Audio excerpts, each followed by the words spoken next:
So the Prophet ﷺ, there was so much preparation for his coming, so much preparation.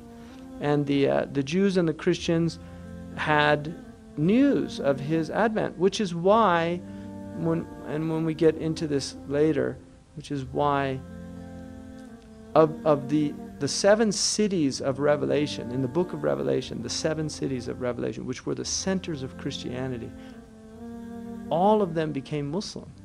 They're all Muslim.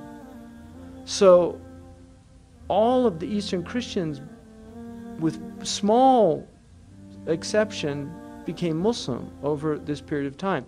One of the reasons why the Nestorian Christians, not so much the Byzantine who were Orthodox, but you had the Nestorian and the Jacobite, the Malachites, but these Christian sects that were in this area were basically, they were expecting a prophet.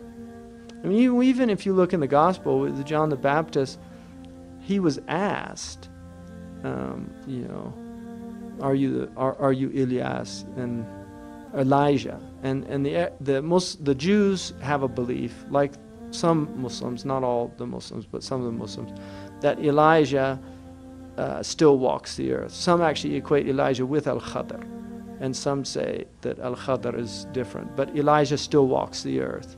And that's why they said, are you Elijah? And then he said no, and he said, are you the Messiah? He said no, and he said, are you that prophet? And he said no.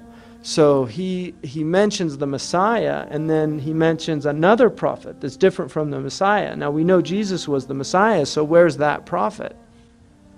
Because John the Baptist was the prophet immediately before Jesus, and so there's another prophet mentioned,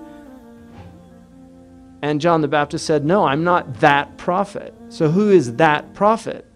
And then if you look in John 16, where Jesus says he has to leave so that the Paraclete can come, and then he describes the Paraclete. He says that the Paraclete will come and he will abide with you. In other words, his Sharia is going to stay. I mean, the Christians interpret it to be the Holy Ghost, but we know that John the Baptist was baptizing with the Holy Ghost. We know that Jesus was supported by the Holy Ghost. So the idea that he had to leave so that the Holy Ghost could come does not really make sense if you look at the idea that the Holy Ghost is already with him. But this is what he says, that he's going to come after me, and I have to leave so that he can come. Now he calls him the Paraclete. Parakletos in the Greek means an advocate or a shafi' in Arabic. That's what it means, shafi' in Arabic. If you look it up in any Greek dictionary, Parakletos means shafi'. Now some of the Muslims said if you change the voweling of it, and Parakletos means the praised one. So it's very similar, Allahu Alam.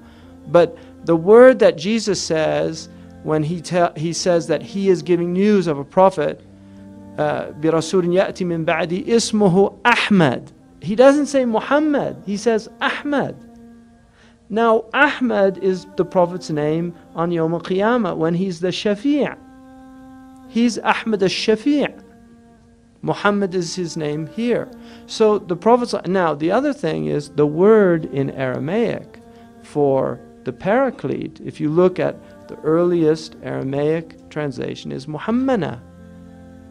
Muhammana, which is, according to Ibn Hisham and our scholars, is Syriac for Muhammad.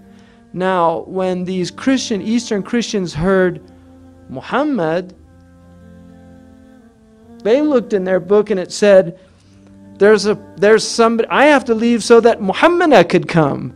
So they just said, Muhammad, that's close enough. And many of them became Muslim. محمد سيد الكونين والثقلين والفريقين من عرب ومن عجم. محمد سيد الكونين والثقلين والفريقين من عرب ومن عجم